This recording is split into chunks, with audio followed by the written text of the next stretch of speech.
The United States of America has fallen into debt that is almost impossible to repay.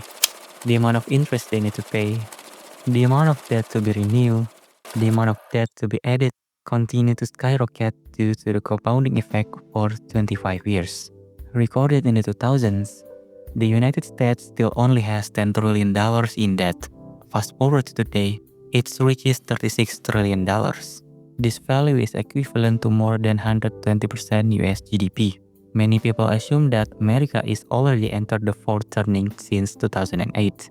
It's simply how the modern history works every 100 years, and will reach the climax and change the old system completely in 2030. Rising debt implies soaring interest costs. CBO estimates net interest payment will reach a record 3.2% of GDP, approximately $952 billion in 2025 alone, and rise to 4.1% of GDP, approximately $1.8 trillion in 2035. Very high debt levels have terrible impact on the US economy. Large public debt can crowd out private investment. Economists note that at high levels, US public debt can divert funds from productive investment to interest payments, thereby slowing growth of private capital. In addition, chronic deficits narrow fiscal space.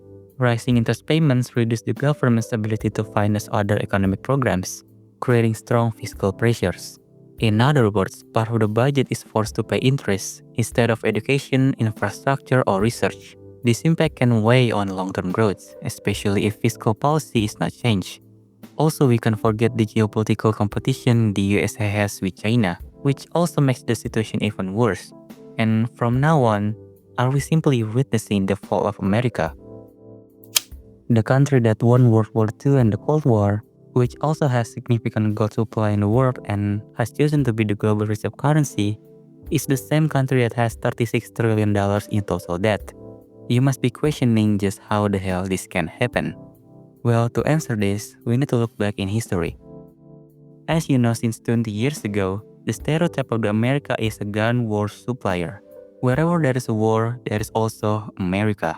War and America is just light and shadow, and USA have been involved in at least 11 wars that cost them $11.48 trillion. The number I presented, particularly the financial cost of war, only tell part of the story. They often don't include the broader economic consequence, disruption to the national economy, lost productivity across generations, or the environmental damage that lingers long after the fighting stops.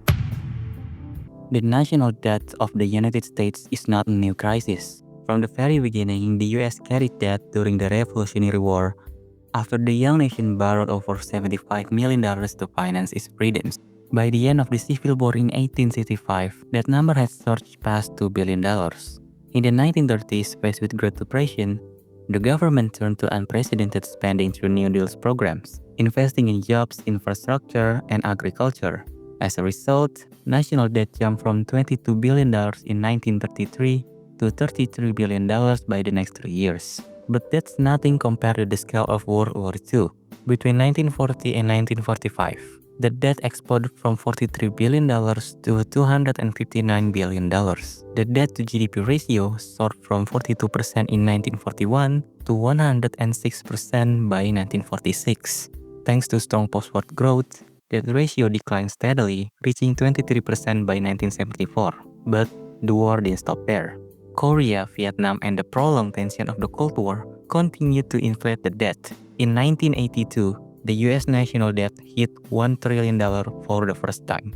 Beyond wars and recessions, however, lies a deeper problem.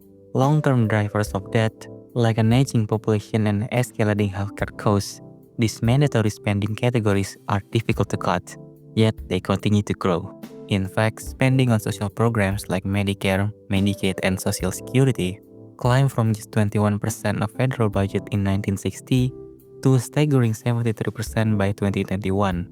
Another major that contributes a lot is tax cuts. In the 1980s, President Reagan's tax reduction, paired with massive defense spending, the debt grew by 186%, reaching $2.86 trillion in 9 years. Or more recently, President Trump's tax cuts contribute to 50% increase in debt between fiscal years 2019 and 2021.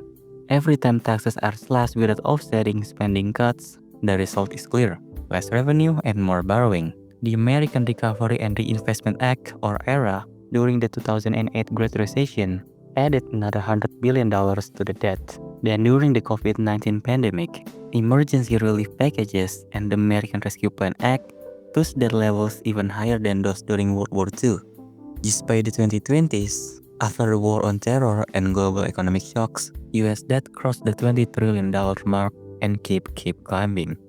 And in 2024, finally, it hit $35 trillion debt level. It is 15 trillion gain in 4 years. It is all driven by new legislation, like the One Inflation Reduction Act, rising interest rates, and a downgrade in the country's credit rating. And the newly proposed One Big Beautiful Bill will also add more weight to America's debt, because it needs massive spending for broader infrastructure, defense, and sweeping tax cuts in one big package.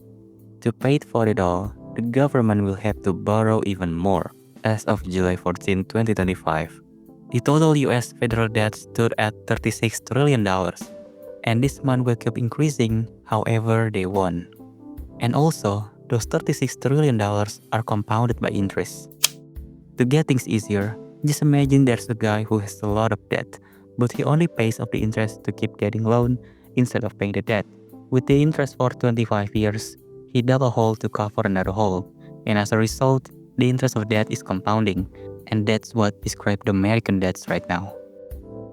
In 2024, the United States spent about $1.1 trillion for only interest payments. That's almost double the amount 5 years before. And in 10 years, projections suggest that interest costs will double again to 1.8 trillion or even 2.2 trillion by 2034. And in 10 years, they have to pay approximately $13.8 trillion only for debt interest. That's nearly 30% of current total debt right now. And if they continue to release new bonds to make another loan and compounding another interest, of course, this comes with bad news.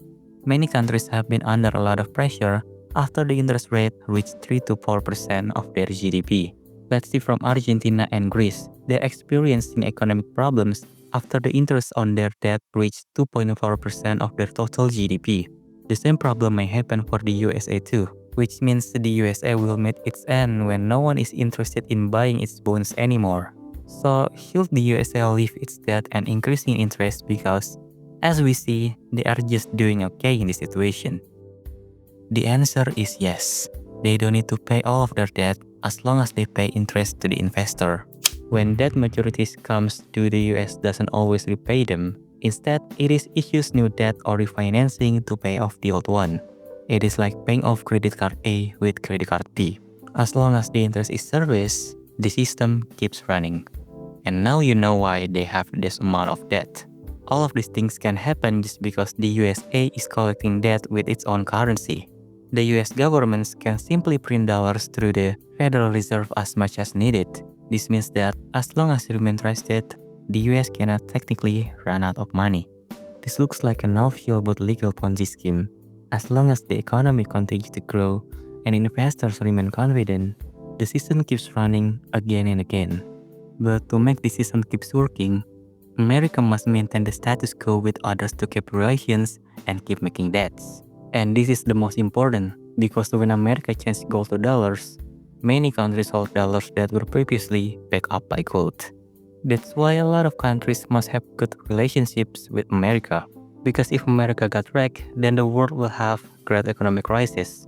It's totally different from Argentina and Greece, which have debts in dollars and euro. So from now on, you may understand why America is always upset when others diss about dollars and oils. And right now, they are increasing their income and reducing their expenses. That's why Dutch Initiative and American Trump gold cards were created. And yes, they're selling like a hotcakes. But also, they just can't run these things forever. And perhaps the situation tells them to stop because there are already many problems and many countries that slowly want to weaken the US dollars. Just take the BRICS as an example. To make what they call de-dollarization, they just need to unite and work together while thinking about how to overcome America in just certain aspect, because they may see America is at many disadvantages right now.